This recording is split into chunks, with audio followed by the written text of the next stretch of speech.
বুক ভরা আশা নিয়ে, ভালোবাসা নিয়ে মসজিদে আগেভাগে সমাগত হয়।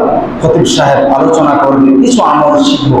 সে আমলটুকু শিখে বাস্তব জীবনে, পারিবারিক জীবনে, রাষ্ট্রীয় জীবনে, সামাজিক জীবনে যাতে আমরা আমল করতে পারি, সমাজ যাতে পরিবর্তন করতে পারি, সে আশা নিয়ে বুক ভরা ভালোবাসা নিয়ে মসজিদে আসে। সেই সুবাদে আপনাদের ভালোবাসার খোরাকটুকু মিঠাই দেওয়ার চেষ্টা করব। রব্বুল আলামিন যাতে আমাদের আলোচনা শুনে সর্বপ্রথম আমাকে আপনাদেরকে আমল করার তৌফিক দান করুন। আসুন, যদি আপনাদেরকে বলা হয় এটা কিসের মাস? হজের মাস। এটা কিসের মাস? হজের মাস। 4টি মাসের মধ্যে রব্বুল আলামিন 12টি মাস সৃষ্টি করেছেন। তার মধ্যে অন্যতম হলো 4টি মাস। এই 4টি মাসের মধ্যে শ্রেষ্ঠত্বের দিক থেকে, ভালোবাসার দিক থেকে হজের মাস। এই হজে অনেকের যাদের তৌফিক আছে, যাদের সমর্থন আছে, যাদের দৌলত আছেন, আল্লাহ তৌফিক দিয়েছেন, তারা সুদূর বাংলার জমিন পাড়ি দিয়ে খানায়ে কাবা, মদিনায়ে মুনাওয়ারা, মিনা, মুজদালিফা, আরফার ময়দানে একেবারে একটি সাদা কাপড় পরিহিত হয়ে ধুলাবালি চুল টুকুন আওলা ঝাওলা করে শুধু একটি শব্দ জবানে জারি ছিল। সেই জবানের জারির শব্দটির নাম হলো লব্বাইক, আল্লাহুম্মা লব্বাইক, সুবহানাল্লাহ বলি। তাহলে সম্মানিত হাজিরিন, যাদের তৌফিক আছে তারা আল্লাহর ঘর খানায়ে কাবা, মদিনা শরীফের সবচেয়ে পবিত্র শরীফ, তাদের সৌভাগ্যবান হয়েছে। আরফাতের ময়দান অবস্থান করার সৌভাগ্যবান হয়েছে। এমন কিছু আশিকের রাসূল আছে, এমন কিছু মুমিন ব্যক্তি আছে যাদের হৃদয় চায়, যাদের মন চায় প্রতি মুহূর্তে আল্লাহর প্যারা রাসূলের কদমে আমার জীবনটা কাটাই দিই। এরকম মন চায় না আপনাদের? মন চায় কি নাই?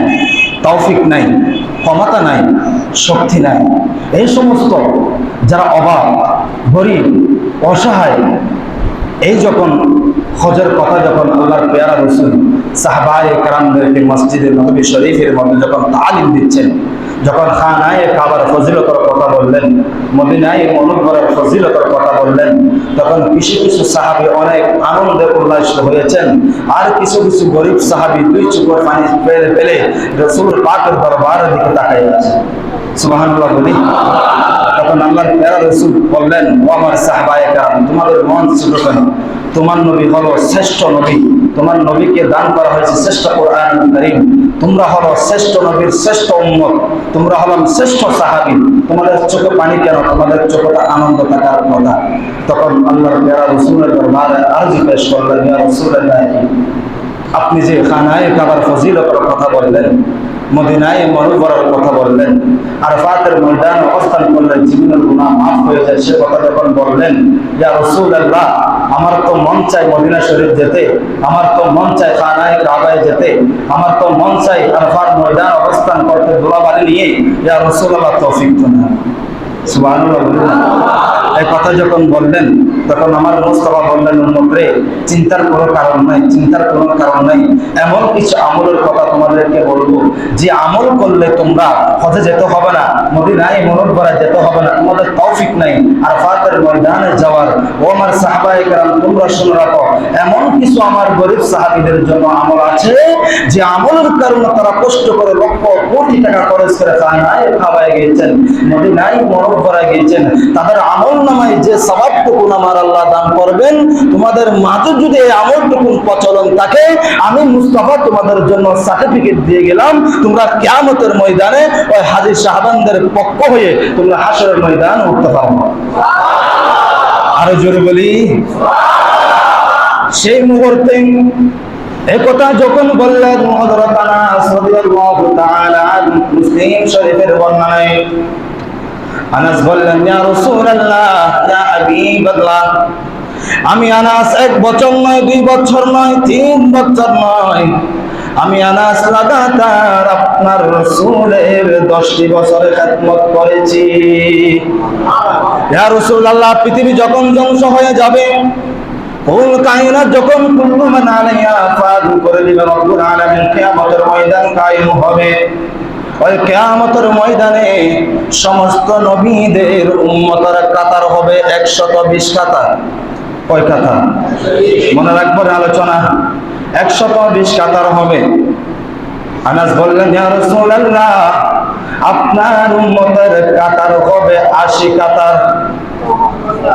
120 কাতারের মধ্যে আপনার গুনাহগার উম্মতের কাতার হবে 80 কাতার, আর 40 কাতার হবে অন্যান্য 1,26,000 নবী রাসূলের উম্মতের কাতার হবে। ইয়া রাসূলুল্লাহ, আমি আনাসের মন চাই কিয়ামতের ময়দানে 80,000 লক্ষ কোটি উম্মতের মধ্যে আমি আনাস আপনাকে কোথায় পাবো? ইয়া রাসূলুল্লাহ, আমি আনাসের মন চাই দুনিয়াতে যেভাবে আপনার পাশে আপনি আমাকে রেখেছেন, কিয়ামতের ময়দানে আমি আনাস যাতে আপনার পাশে থাকতে পারি। এ কথা যখন বললেন, আমার রাসূল বললেন, ও আনাস, চিন্তা করিও না, কিয়ামতের ময়দান যখন কায়েম হবে, আমার কোটি কোটি গুনাহগার উম্মত থাকবে। সেই গুনাহগার উম্মতদের মধ্যে থেকে কিভাবে আমাকে তালাশ করবা? মুসলিম শরীফের বর্ণনা আছে, তার অন্যতম কিতাব। আল্লাহর নবী বলেন, আনাসে, আমাকে সর্বপ্রথম কিয়ামতের ময়দানে মিজানের পাল্লায় তালাশ করবা। ইয়া রাসূলুল্লাহ, আপনাকে মিজানের পাল্লায় কেন তালাশ করব? আমার রাসূল বলেন, উম্মতরে, ও আনাস, শুনে রাখো, আমার কিছু পাগল উম্মত আছে, নামাজ পড়েছে, হজ করেছে, যাকাত করেছে, মা বাবার খেদমত করেছে, সমাজ উন্নয়নের কাজ করেছে, মসজিদ নির্মাণ করেছে, কিন্তু শয়তানের ওয়াসওয়াসায় পড়ে তাদের আমলনামা বরবাদ হয়ে গিয়েছে। ও আনাস, আমার যাতে কোনো গুনাহগার উম্মতের আমলনামা হালকা না হয় সেজন্য আমি দাঁড়িয়ে থাকবো। এই কথা বলার পরে আনাস আবার জিজ্ঞাসা করলেন, ইয়া রাসূলুল্লাহ, আপনাকে যদি সেই স্থানে পাওয়া না যায়, আমি আনাস আপনাকে কোথায় তালাশ করব? দ্বিতীয়বার আমার মুস্তাফা বললেন, আনাস, আমি দ্বিতীয়বার তুমি যদি আমাকে তালাশ করো, আমি থাকবো হাউজে কাউসারের পাশে। ইয়া রাসূলুল্লাহ, আপনি কেন হাউজে কাউসারের পাশে থাকবেন? আমার রাসূল বললেন, আনাস, আমি হলাম মদিনায় মুনাওয়ারায়, আমার আখির জামানের কিছু উম্মত থাকবে গুনাহগার আশিকে রাসূল, বাইতুল ইজ্জত জামে মসজিদে বসে বসে ইয়া রাসূলুল্লাহ বলে স্লোগান দিয়েছে, রোজা রেখেছে, পানির পিপাসার্থ রেখেছে, তারপরেও আল্লাহর রাসূলের বয়সে পানি পান করে নাই। আমার সেই গুনাহগার উম্মতদেরকে হাউজে কাউসারের পানি পান করানোর জন্য আমি মুস্তাফা দাঁড়িয়ে থাকবো। ইয়া রাসূলুল্লাহ, আপনাকে যদি সেখানে না পাই, আপনাকে কোথায় পাবো? আমার রাসূল তৃতীয়বার বললেন, আনাস, এই দুই স্থানে যদি তোমরা আমাকে না পাও, তৃতীয়বার আমাকে ফুলসিরাতের রাস্তায় তালাশ করবা। ইয়া রাসূলুল্লাহ, আপনাকে কেন ফুলসিরাতের রাস্তায় তালাশ করব? আল্লাহর নবী বলেন, উম্মত রে, আমার উম্মত যখন ফুলসিরাতের রাস্তা পার হবে, ওই ফুলসিরাত এত ভয়ঙ্কর জিনিস, কঠিন জিনিস, কোরের চাইতে ওদার, ডানে থাকবে জান্নাত, বামে থাকবে জাহান্নাম, জাহান্নামে যাওয়ার ভয়ে তরতর করে কাঁপতে থাকবে। এমন কঠিন মুহূর্তে, কঠিন সময়ে, ও আনাস, আমি রাসূল সেখানে দাঁড়িয়ে থাকবো। আমার মন চাই আমার উম্মতদেরকে আমার নূরানি হাতে জান্নাতে প্রবেশ করায়। এই কথা যখন বললেন, সাথে সাথে জিবরিল আমিন তাশরীফ আনলেন। জিবরিল আমিন তাশরীফ আনার পরে আল্লাহর প্যারা রাসূলের দরবারে আরজি করলেন, ইয়া রাসূলুল্লাহ, 1,26,000 নবী রাসূলের কাছে আমি জিবরাইল এসেছিলাম 700 বার। কয় শতবার? মনে রাখবেন, 700 বার। ইয়া রাসূলুল্লাহ, শুধু আপনার কদমে আমি জিবরাইল হাজিরা দিয়েছি 22,000 মতান্তরে 26,000। আরে ভাই, কয় হাজার বার? 22,000 মতান্তরে 26,000 বার আমি জিবরাইল আপনার কদমে উপস্থিত হয়েছিলাম। ইয়া রাসূলুল্লাহ, অন্যান্য নবী রাসূলের কাছে আমি জিবরাইল এসেছিলাম, তাদের জবানে এক একজনের এক একটি ওয়াজ শুনেছি, এক একটি অ্যাপ্লিকেশনের কথা শুনেছি, কিন্তু আমি জিবরাইল 22,000 বা 26,000 বার যতবার আপনার কদমে হাজরা দিয়েছি, আপনি যদি মক্কায় যান মক্কায় গিয়েছি, আপনি যদি মদিনায় যান মদিনায় গিয়েছি, আপনি যদি হেরাই গুহায় যান হেরাই গুহায় গিয়েছি, আপনি যদি আরফাতের ময়দানে যান আমি জিবরাইল সেখানে উপস্থিত হয়েছি। ইয়া রাসূলুল্লাহ, যতবার আপনার কদমে আমি উপস্থিত হয়েছি, আপনার জবান দিয়ে একটি কথা বাহির হয়েছে, একটি কথা বাহির হয়েছে, ও জিবরাইল সেই কথা কখন বলে দাও না, বলে দাও না। আমার রাসূলকে ওই জিবরাইল বললেন, ইয়া রাসূলুল্লাহ, আপনি সিজদায় যান, নামাজে যান, জিকিরে যান, যে কোনো সময়ে যে কোনো ওয়াক্তে যে কোনো অবস্থায় আপনার জবানে জারি ছিল রব্বি হাবিলি উম্মতি। ইয়া রাসূলুল্লাহ, আপনার উম্মত যেখানে এত দামি হয়েছে, আপনাকে শ্রেষ্ঠ নবী বানিয়েছেন, শ্রেষ্ঠ কোরআনুল কারীম দান করেছেন, শ্রেষ্ঠ উম্মত আপনাকে দান করেছেন। আপনার উম্মত যদি কিয়ামতের ময়দানে না দাঁড়ায়, কিয়ামতের ময়দান ফুল ফিলাপ হবে না, সৌন্দর্য দেখা যাবে না। ইয়া রাসূলুল্লাহ, আমি জিবরাইলের মন চাই, আমি জিবরাইলকে রব্বুল আলামিন 600 পাকা দান করেছেন। সুবহানাল্লাহ, কয়শত পাকা? 600 পাকা দান করেছেন। ইয়া রাসূলুল্লাহ, আমার মন চাই আমার 600 পাকা টুকরো পৃথিবীর জমিনে 3 বার ওপেন করতে পেরেছিলাম, আর পারি নাই।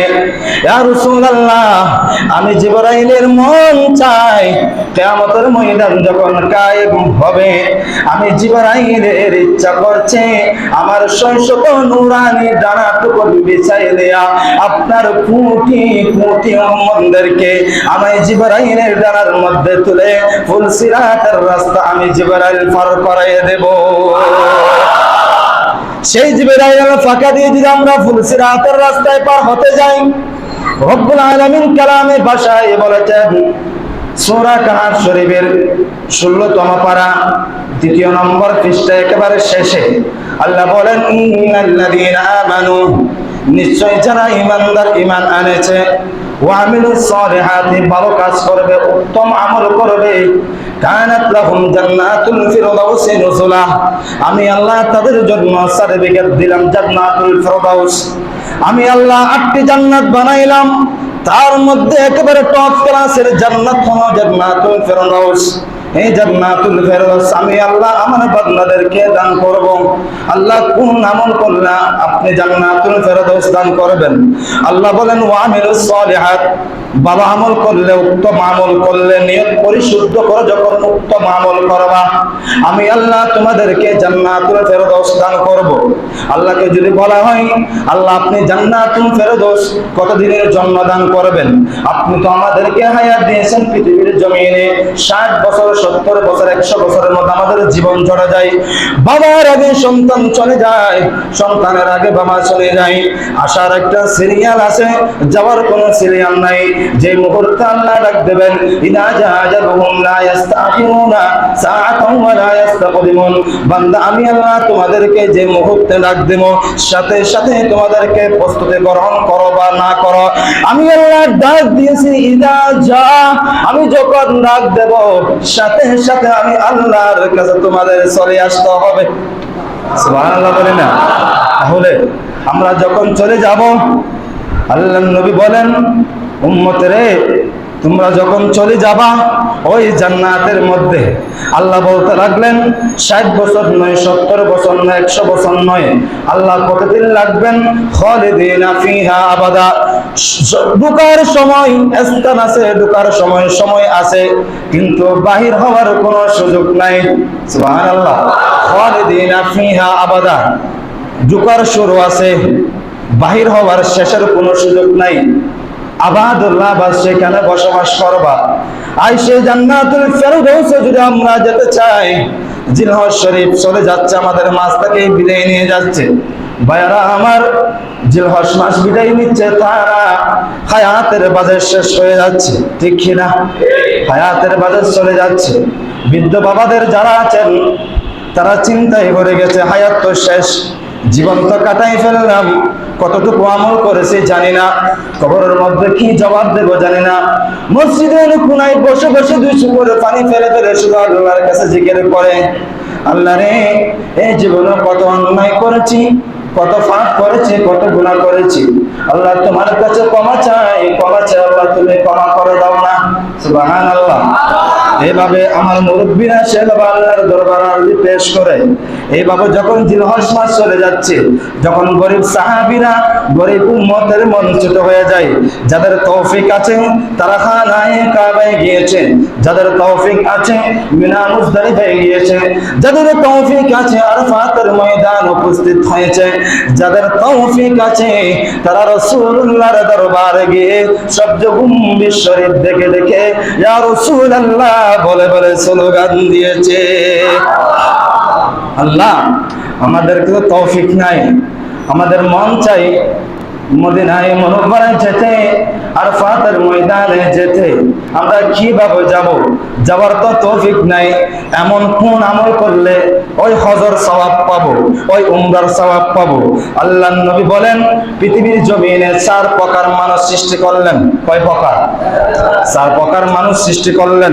হাদিসে মুবারকা মুসলিম শরীফের বর্ণনায় আল্লাহর নবী বলেন 4 প্রকারের মধ্যে 1 নাম্বার, যাদেরকে দৌলত দিয়েছেন, আলম দিয়েছেন, সেই ব্যক্তি আলম অনুযায়ী আমল করেছেন। দৌলত দিয়েছেন, আল্লাহর বই আল্লাহর রাস্তায় দান করেছেন, মসজিদে দান করেছেন, মিনা মুজদালিফার জন্য খরচ করেছেন, আরাফাতের ময়দানে যাওয়ার জন্য খরচ করেছেন, এমনকি বৃদ্ধ মা বাবাকে সেবার মাধ্যমে তাদের ওই টাকা টুকুন ব্যয় করেছেন। সুবহানাল্লাহ।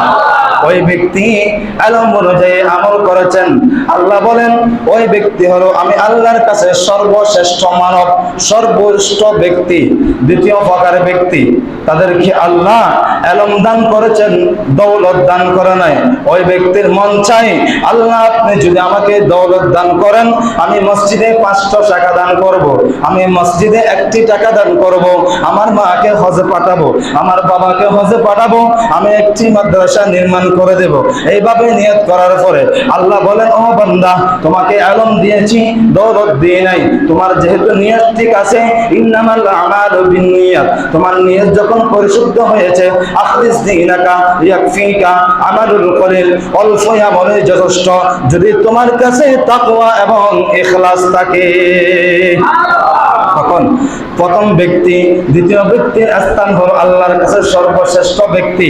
তৃতীয় নম্বর ব্যক্তি হলেন আল্লাহ দৌলত দিয়েছেন, আলম দান করে নাই। কি দিয়েছেন? দৌলত দিয়েছেন, আলম দান করে নাই, কোনো জ্ঞান দান করে নাই। হঠাৎ করে কোটিপতি হয়ে গিয়েছেন, টাকা হওয়ার পরে ওই ব্যক্তি মসজিদে দান করে নাই, মাদ্রাসায় দান করে নাই, কোন একটি ভালো কাজের মধ্যে দান করা নাই, এমনকি মা বাবাকে পর্যন্ত ত্যাগ করে নিজের স্ত্রী পুত্র নিয়ে অন্য জায়গায় বাসা নিয়ে আছেন, বিলাসবহুল বাড়ি গাড়ি নিয়ে আছেন। আল্লাহ বলেন ও বান্দা আল্লাহুল গনি ওয়া আনতুমুল ফুকারা, আমি হলাম গনি, তোমরা সকলে হলা ফকির। আমি আল্লাহ তোমাদেরকে ধনী বানালাম, আমি আল্লাহ তোমাকে টাকা দিলাম, কি জন্য দিলাম? মসজিদ মাদ্রাসার ব্যয় করার জন্য, মা বাবার খেদমত করার জন্য, সমাজ উন্নয়ন করার জন্য। তুমি সমাজ উন্নয়ন না করে, মসজিদের খেদমত না করে বেহায়াপনায় তোমার টাকা ব্যয় করেছ, তুমি হলা জাতির মধ্যে সর্বনিকৃষ্ট ব্যক্তি। নাউজুবিল্লাহ। ওই ব্যক্তি সর্বনিকৃষ্ট ব্যক্তি। চতুর্থ প্রকার ব্যক্তি হলো আল্লাহ তাদেরকে, ওই ব্যক্তিকে ইলমও দান করেন নাই, দৌলতও দান করেন নাই, একেবারে গরিব, একেবারে গরিব। ওই ব্যক্তি নিয়ত করতে লাগলেন আল্লাহ যদি আমাকে টাকাওয়ালা বানাই, পয়সাওয়ালা বানাই, দৌলত যদি আল্লাহ আমাকে দান করে, আমি সর্বপ্রথম আমার সন্তানের খতনাকে কেন্দ্র করে আমি প্যাকেজ দেব। নাউজুবিল্লাহ। আমি ডিজে গানের পার্টি করব, আমি বেহায়াপনা উলঙ্গনাজ করব। এরকম সমাজ অনেক আছে, কারণ তার কাছে টাকাও নাই, তার কাছে কি নাই? ইলমও নাই। হুট করে সুদের মাধ্যমে, ঘুষের মাধ্যমে, জুলুমের মাধ্যমে, অন্যায়ের মাধ্যমে টাকার পাহাড় পরিমাণ হয়ে গিয়েছে। টাকা যখন হয়ে গেল, বাবার কোনো মূল্যায়ন নাই, সমাজের কোনো মূল্যায়ন নাই, মুরব্বীদের কোনো মূল্যায়ন নাই। আল্লাহ বলেন ওই ব্যক্তি হলো সর্বনিকৃষ্ট ব্যক্তি। নাউজুবিল্লাহ। নিকৃষ্ট ব্যক্তি। তাহলে বোঝা গেল 4 প্রকার ব্যক্তি রয়েছে পৃথিবীর জমিনে। এক প্রকার এবং দ্বিতীয় প্রকার হলো আমরা সেই প্রকারের মধ্যে থাকবো। তৃতীয় প্রকার, চতুর্থ প্রকার আমাদের জীবন থেকে মাইনাস করব। রাজি আছেন কিনা? মাইনাস করবেন কিনা? অর্জন করবেন কি? 1 নম্বর এবং 2 নম্বর পয়েন্ট আমরা অর্জন করব। এটা যখন অর্জন করে রাসূলুল্লাহ সাল্লাল্লাহু আলাইহি ওয়াসাল্লামের প্রেম যখন অন্তরে ধারণ করবেন, কিয়ামতের ময়দান যখন কায়েম হবে, আমি আমার রাসূল সাল্লাল্লাহু আলাইহি ওয়াসাল্লাম আমাকে আপনাকে হাউজে কাউসারের পানি পান করাবেন। আবার আসুন আমরা এখন জানবো কোন আমল করলে হজের সওয়াব পাওয়া যাবে, কোন আমল করলে উমরার সওয়াব পাওয়া যাবে। নাম্বার 1, সময় একেবারে স্বল্প, সময়ের দিকে লক্ষ্য করে আমি পয়েন্ট আকারে বলবো। নাম্বার 1, নামাজের পর তাসবিহ আদায় করা। নামাজের পরে তাসবিহ আদায় করা। হাদিসের এদিকে যাচ্ছি না, অনেক লম্বা আলোচনা, সময় একেবারে স্বল্পতা, সেজন্য আমি পয়েন্টগুলো আপনাদেরকে বলছি। 1 নাম্বার, নামাজের পরে তাসবিহ আদায় করবা। কি করবা? নামাজের পরে তাসবিহ আদায় করবেন। কিভাবে? 33 বার আলহামদুলিল্লাহ, 33 বার সুবহানাল্লাহ, 33 বার আল্লাহু আকবার। সুবহানাল্লাহ বলেন না? একেবারে সহজ পয়েন্ট। আল্লাহর নবী বলেন, ও উম্মত, ফরজ নামাজের পর যদি তোমরা যদি 33 বার করে যদি আল্লাহর দরবারে জিকির আদায় করো, আমার আল্লাহর দরবারে যখন এই জিকির টুকুন আদায় হয়ে যাবে, কবুল হয়ে যাবে, আমার নবী ঘোষণা দিচ্ছেন, উম্মতের তোমাদের টাকা নাই, পয়সা নাই, চিন্তার কোনো কারণ নাই। ওই আমল যখন তোমরা করে যাবা, ওই আমলের বিনিময়ে তোমাদের আমল নামায় হজ এবং উমরার সওয়াব আমার আল্লাহ দান করবেন। হাদিস মুবারাকা সহিহ আল বুখারী শরীফের হাদিস নম্বর 843 নম্বর হাদিসে পাক থেকে আমি এই আলোচনা করলাম। 2 নম্বর পয়েন্ট, ইশরাকের নামাজ। সুবহানাল্লাহ বলে না? ইশরাকের নামাজ। ইশরাকের নামাজ সম্পর্কে অনেকেই জানে না। হুজুর কেমনে জানবো? ফরজ নামাজটাও করে না।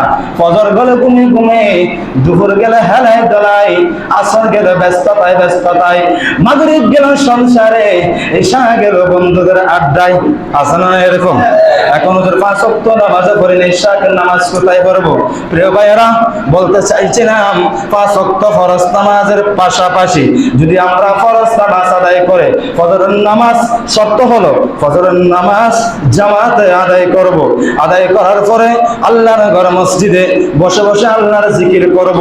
জিকির করার পরে যখন সূর্য উদিত হবে, উদিত হওয়ার পরে যখন 2 রাকাত ইশরাকের নামাজ পড়বেন, আল্লাহর নবী বলেন, হাজ্জাতিন ওয়া উমরা, ক্বালা রাসূলুল্লাহ সাল্লাল্লাহু আলাইহি ওয়াসাল্লাম, তাম্মাতিন তাম্মা। আল্লাহর নবী বলেন, উম্মতরে তোমরা যখন ইশরাকের 2 রাকাত নামাজ পড়বা, পরিপূর্ণ 3 বার কথা উল্লেখ করে আমার নবী শিখিয়ে দিচ্ছেন, উম্মতরে হজে যেতে পারো না মঞ্চুর করিও না, উমরায় যেতে পারো না মঞ্চুর করিও না, আরাফাতের ময়দানে যেতে পারো না মঞ্চুর করিও না। এই আমলটুকু জারি করে দাও, তোমার আমল নামায় আমার আল্লাহ কবুলকৃত হজ এবং উমরার সওয়াব দান করবেন।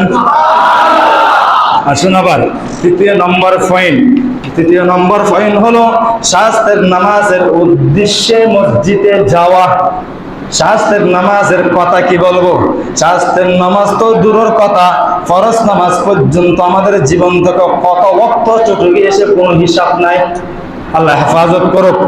আল্লাহর নবী বলেন এই হাদিসে মুবারাকা মুজামে কাবির লিত-তাবারানী হাদিস নম্বর 7741 নম্বর হাদিসে পাকে এই ঘোষণা দিয়েছেন।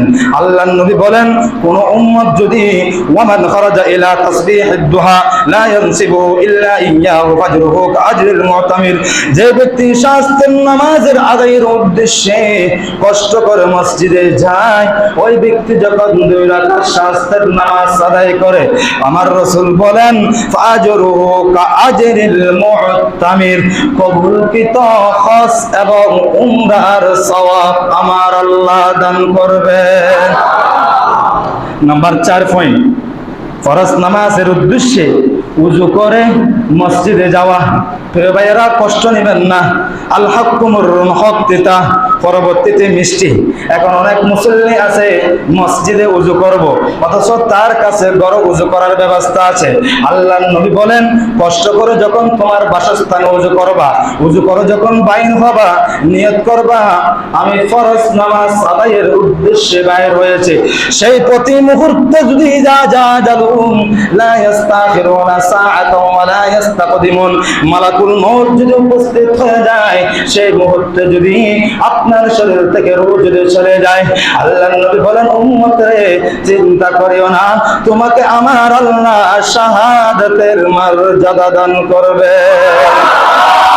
প্রিয় ভাইয়েরা, বলতে চাইছিলাম আমরা এমন ভাবে উজু করব, বাসায় উজু করে সুন্দরভাবে পাক পবিত্র হয়ে মসজিদে ফরজ নামাজ আদায় করার জন্য আসবো। আল্লাহর নবী বলেন, ইয়া রাসূলুল্লাহ, ফরজ নামাজ যদি আমরা কষ্ট করে আদায় করে, আমাদের জন্য আল্লাহর পক্ষ থেকে তোহফা, আল্লাহর পক্ষ থেকে হাদিয়া, আল্লাহর পক্ষ থেকে গিফট, আল্লাহর পক্ষ থেকে উপহার কি পাবো? আল্লাহর নবী বলেন, হাদিসে মুবারাকা সুনানে আবি দাউদ হাদিস নম্বর 558 নম্বর হাদিসে পাক রয়েছে। আল্লাহর নবী বলেন, মান খারাজা মিন বাইতি মুতাতাহহিরান ইলা সালাতিন মাকতুবাতিন ফাজরুহু কাআজরিল হাজিল মুহরিমি। যে ব্যক্তি নামাজ আদায়ের উদ্দেশ্যে নিজের বাসস্থান থেকে ভালো করে উজু করে মসজিদে আসবে, আল্লাহ ওই ব্যক্তি যখন নামাজ আদায় করার পরে ওই ব্যক্তির নামাজ শেষ হতে দেরি, আল্লাহ রাব্বুল আলামিন তাকে কবুলকৃত হজ এবং উমরার সওয়াবটুকু ঢেলে দেবেন। আবার কালামের ভাষায় যায় 20তম পারা 4 নম্বর পৃষ্ঠায় খুব চমৎকার ভাষা আল্লাহ বলে দিয়েছেন, মান জাআ বিল হাসানাতি ফালাহু আশরু আমসালিহা। উম্মত, ও বান্দা শোনো, তোমরা আমি আল্লাহকে ডাকবা একবার, কয়বার? একবার ডাকবা, আমি আল্লাহ তোমাদের একটি ডাকে সাড়া দেব 10 বার। মসজিদে দান করবে 1 টাকা, আল্লাহ 1 টাকার বিনিময়ে 10 টাকার দেব। সুবহানাল্লাহ। এখন মসজিদে দান করার আছে না নাই? আছে না নাই? অনেকে জান্নাতের জন্য মসজিদে আসে, অনেকে জান্নাত খোঁজার জন্য মাজারে যায়, অনেকে জান্নাত খোঁজার জন্য খানায় খাবায় যায়, অনেকে জান্নাত খোঁজার জন্য আরাফাতের ময়দানে যায়। আল্লাহর নবী বলেন, উম্মত রে, জান্নাত খোঁজার জন্য কোথায় যেতে হবে না। ইয়া রাসূলুল্লাহ, কোথায় যাব? কোথায় যাব? আল জান্নাতু তাহতা কদানিল উম্মাত। উম্মত রে, তোমার বৃদ্ধ মা এবং বাবা আছে, বৃদ্ধ মা এবং বাবাকে যখন পায়ের মধ্যে চুমা দিবা, পা যখন কদম বসে করবা, মা এবং বাবাকে যখন সেবা করবা, যতই সেবা করবা, যতই ভালোবাসবা, আল্লাহর নবী বলেন, পৃথিবীর জমিনে 3 ব্যক্তির দোয়ার মধ্যে কোনো পর্দা থাকে না। নাম্বার 1, এক ব্যক্তি হলো মুসাফির, যে ব্যক্তি সফর অবস্থায় থাকে ওই ব্যক্তির দোয়া কবুল হয়ে যায়। দ্বিতীয় নম্বর হলো যে ব্যক্তি মজলুম ব্যক্তি, অন্যায়ের কাছ থেকে, অন্যায় ব্যক্তি থেকে জুলুমের শিকার হয়েছে, ওই ব্যক্তির দোয়া আল্লাহর দরবারে কবুল হয়ে যায়। তৃতীয় নম্বর হলো যারা জনম দুঃখী মা, পৃথিবীর জমিনে মা এবং বাবা বেঁচে আছে, তাদের জন্য খোদার কসম জান্নাত গড়ে, জান্নাত গড়ে। হে ভাইরা, বলতে চাইছিলাম বিশেষ করে মেসেজটুকু যুবক ভাইদের উদ্দেশ্যে বলবো, যদি কোনো শয়তানের ওয়াসওয়াসায় পড়ে মা এবং বাবাকে যদি কষ্ট দিয়ে থাকেন, আল্লাহর ওয়াস্তে 2 কদম ধরে বলবো, ভাইয়ারা, জান্নাতকে হারাম করে দিয়েন না, হারাম করে দিয়েন না। মাকে যত ভালোবাসবেন, বাবাকে যত ভালোবাসবেন, আল্লাহর রহমত আসতে থাকবে। তাহলে বলতে চাইছিলাম, আমাদের জীবন থেকে যাতে মা বাবার খাতমত চটে না যায়। হাজিরিন, আসুন আবার 5 নম্বর পয়েন্ট হলো দিন শেখা বা শেখানোর লক্ষ্যে মসজিদে গমন করা। এখন মসজিদে জুমার নামাজ আদায়ের লক্ষ্যে এসেছেন, একটি মাসআলা শিখেছেন, একটি কালামে মাজিদের আয়াত শুনেছেন, একটি হাদিস পাকের ইবারত শুনেছেন। আল্লাহর নবী বলেন, তোমাদের নিয়ত হলো, তোমরা নিয়ত করেছো জুমার নামাজ আদায় করব, খতিব সাহেব আলোচনা করবে, আলোচনা মনোযোগ দিয়ে শুনবো, শোনার পরে বাস্তব জীবনে আমল করব। সেই নিয়ত দিয়ে যখন মসজিদে আসলেন।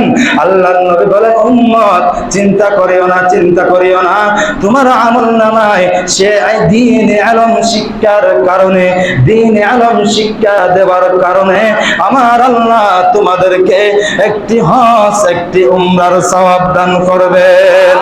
হাদিস মুবারাকা মুজামে কাবির লিতাবারানি হাদিস নাম্বার 7773 নম্বর হাদিসে এই পয়েন্টটুকুন পেয়ে যাবেন। নাম্বার 6, মসজিদে জামাতের সাথে নামাজ আদায় করা। কয় নাম্বার পয়েন্ট বুঝতেছেন আমার আলোচনা? 6 নম্বর পয়েন্ট, মসজিদে জামাত সহকারে আদায় করার জন্য মসজিদে আসা। বিস্তারিত যাচ্ছি না, সময় শেষ। জুমার নামাজ 7 নম্বর পয়েন্ট, জুমার নামাজে উপস্থিত হওয়া। এখন দেখা যায় হাইয়া আলাস সালাহ, হাইয়া আলাল ফালাহ, কল্যাণের দিকে আসো, কল্যাণের দিকে আসো, নামাজের দিকে আসো, নামাজের দিকে আসো। দুঃখের বিষয় হলেও সত্য, মুসলমান দাবি করে, আশিক রাসূল দাবি করে, মুখে দাঁড়িয়ে আছে, গায়ে পাঞ্জাবি আছে, মাথায় পাগড়ি আছে, হাইয়া আলাস সালাহ বলেছেন, উনি কাপড় নিয়েছেন, কাঁধের উপরে পুকুরে যাচ্ছে। আছে না এরকম মুসল্লি? এরকম মুসল্লি আছে। আল্লাহ এই সমস্ত মুসল্লিদেরকে হেফাজত করুন। হাইয়া আলাস সালাহ, হাইয়া আলাল ফালাহ আগে আগে যাতে জুমার দিনে মসজিদে আমরা উপস্থিত হতে পারি, আল্লাহ তৌফিক দান করুক। আরো জোরে বলি, এটা নাম্বার 6। নাম্বার 7 হলো জুমার নামাজে উপস্থিত হওয়া। নাম্বার 8, ঈশা ও ফজরের নামাজ জামাতের সাথে আদায় করা। ঈশা ও ফজরের নামাজ, আল্লাহর নবী বলেন, ঈশার জামাত যদি তুমি জামাত সহকারে পড়ো, কবুলকৃত একটি হজের সওয়াব পাবা। আর যদি ফজরের নামাজ যদি জামাত সহকারে পড়ো, তাহলে তোমাদের আমলনামায় একটি কবুলকৃত উমরার সওয়াব দান করবে। সুবহানাল্লাহ বলি না? তাহলে সময় শেষ, আর সেদিকে যাচ্ছি না, কারণ আল ওয়াক্তু লা ইয়ানতাদিরু লি আহাদিন, সময় কারো